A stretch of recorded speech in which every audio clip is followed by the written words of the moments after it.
Welcome to the second edition of the podcast. Today, we're going to look at how we could connect more young women to digital skills in the STEM. So, I have with me my co collaborators across here, and we really want to talk about key elements of the work that we're doing in Fasaha 4.0.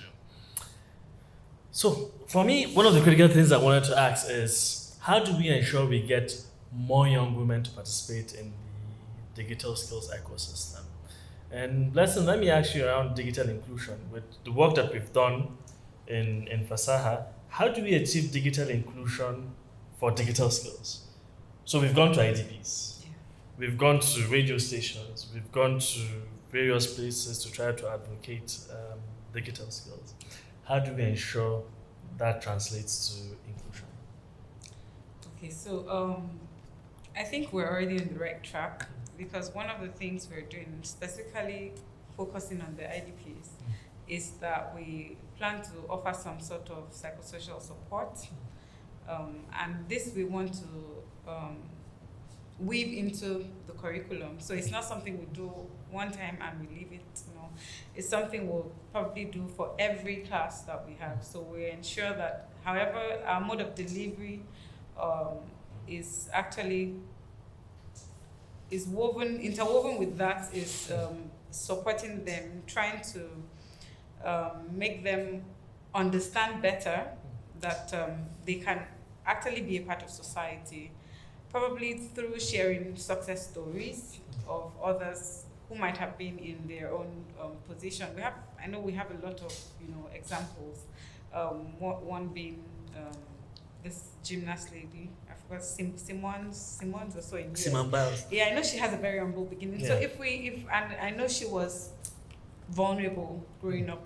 So if we use examples like that while teaching, I believe that it's one way we can actually Achieve digital achieve inclusion. the inclusion. So I ask this again because for the entire team is that on one hand I hear Blessing say that we need to show mentorship across board. Yeah. We need to show women mentors who are doing very well in STEM, in digital skills, in those ecosystems.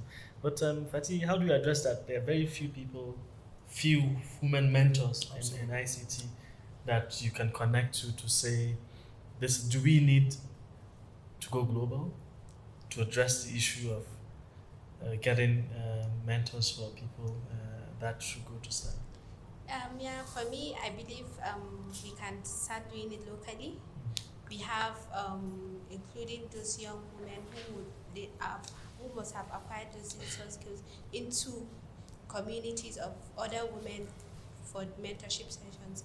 So it will be good that through all these mentorship programs that will be organized during the program, we should also try as much as possible to really bring in other successful women in tech who have really done well, who have gone far beyond our imagination, bring them down to those levels, really have those sessions with them, and I believe it's a way that it's really going to help. Another thing is also incorporating those young women into existing women in tech communities. Yeah. I think one of the things that has really helped me in my tech journey is that I've really been part of those amazing community of other young women who are really passionate and have this zeal to really support other women. Yeah. So I believe that with all this put in place, we'll be able to really acquire more, and we'll keep them, not just joining the tech ecosystem, we'll keep them and we'll keep them updating, and it's really going to be amazing.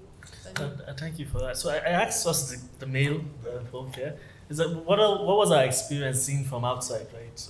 Getting to connect with women in the IDPs or going to radio stations where we were advocating for. So we're guys, right? And here we are advocating for women inclusion itself. But the reality is that there are barriers to accessing digital skills for women. From the outside, what do we see? So I don't know what we want to talk about. From the outside, just being outside the lens of what women are saying. Because I hear Blessings and Fatih saying that they need to have strong anchor, strong mentorship to really achieve that. But from the outside, what do you see in terms of what needs to be done to get women to participate in All right, for me, Fasaha 4.0 is a very unique project. Natview has worked on several digital skills projects. And of those ones, they usually come to us. They see the ads, they apply. But this one is very unique in the sense that we are going to the communities. We are taking the digital skills to them. So that for me makes it super unique. And we're going there. We know we understand their problems. We understand the needs of this community. And when we interacted with these women, we're seeing some of them were complaining that okay, my husband will allow me participate. These are some of the barriers. Some of them expectant mothers. Some of them were issues. There were issues of language barriers. And during the application selection process, we'll be able to say, okay, this is how we address this. How do I address the language barriers? How do I address issues of women who have special needs? You understand? These barriers should not be in the first place. So looking at it from the outside, I feel the society can do better, and we are taking the lead in this aspect by going to them, knowing their problems, and finding a tailored solution to to breaking the barrier. I think that's really interesting. Okay, let me ask. So, Takida, before you go in, right, and I wanted to just push the question to you actually. So, I mean, from all our conversation, what we've seen is that there are just a number of barriers put against women to grow. A lot of barriers, and I think, and in a way, Blessing and Bumi tried to allude to also disadvantaged groups, right, where that looks into the corner itself. So, and before you add that, I just wanted to ask you how, because all the odds are stacked against girls moving up to the STEM ladder. So, how do we address that in a more holistic manner? Must it be a government policy thing? Is it a policy thing? Is it an incentive thing? Do we need to reach out to husbands to say this is an important? Is it an economic thing? All right. Looking at our previous programs, I remember having such issue that one of the participants' husband had issues with her participating in the program, and I think to upscale that, it should be a government policy thing. It will also be good to address that, and just to buttress what Fatih said as regards the lack of mentors and all that. So being lack of mentorship is one of the challenges where young women, where we have low number of women in the STEM, and Fasaha as a digital skills program is coming to address that issue. Now the model is this: when we teach one person, as part of the sustainability plan, that person being taught will teach another person, and that's how we'll have multiplier effects. And with that, we can erase lower level of having young women in the digital skills. So it's a really good conversation. So Tariq, I asked you this finally. So beyond having young women participate in the tech space, we do not have young women in high tech position. So, for example, if you go to Nigeria in our local context, we have very few women participating in board positions for technology itself. Do you think programs like this would allow young women to co-create ideas that this is one way to get women to really achieve that board level positions? Do you think we need more of these advocacies to really achieve? Yes, I really, from my own perspective, we really need to give them that opportunity, to be honest, because then for the fact that we don't have a lot of girls and ladies in the system, in the STEM and like that, we need to give them that advantage. We need to support them and give them incentives, and not even incentives, sorry for that, but then try to encourage them to participate. I think incentives are also something, fine, yeah. right? Because I think we all agree that the incentive has to happen. Just to encourage them, to give them that, okay, at least you guys can do this. It doesn't matter because you're disadvantaged or you're having issues or you're from GBD in the base violence. It doesn't mean that you can't contribute to the community. Yeah, thank you so much. So in our next session, we'll talk about the behavioral aspect of it, the psychosocial aspect of the work, that what are the things that really affect young women. But before we close this session out, I want all of us to have a last word. What's your last word in terms of this podcast? So what's the last word you say about getting young women to participate in the digital ecosystem? I think it's a very beautiful thing to actually incorporate women into this digital system, the digital market, the IT world, to be honest, because it's the barrier is the gap between the male and the female. At least we try to close that gap and give them advantage, because we need more women into this, and to give them the possibility to actually become something else and create something else out of that. So to cater to you, what's your last word? More programs like this will help in reducing and closing that gap. So that's what I can just say. So Fancy, what's your last word? For me, it's that to some extent the future is female. So let's just keep on encouraging young women to really go into the tech Absolutely. ecosystem.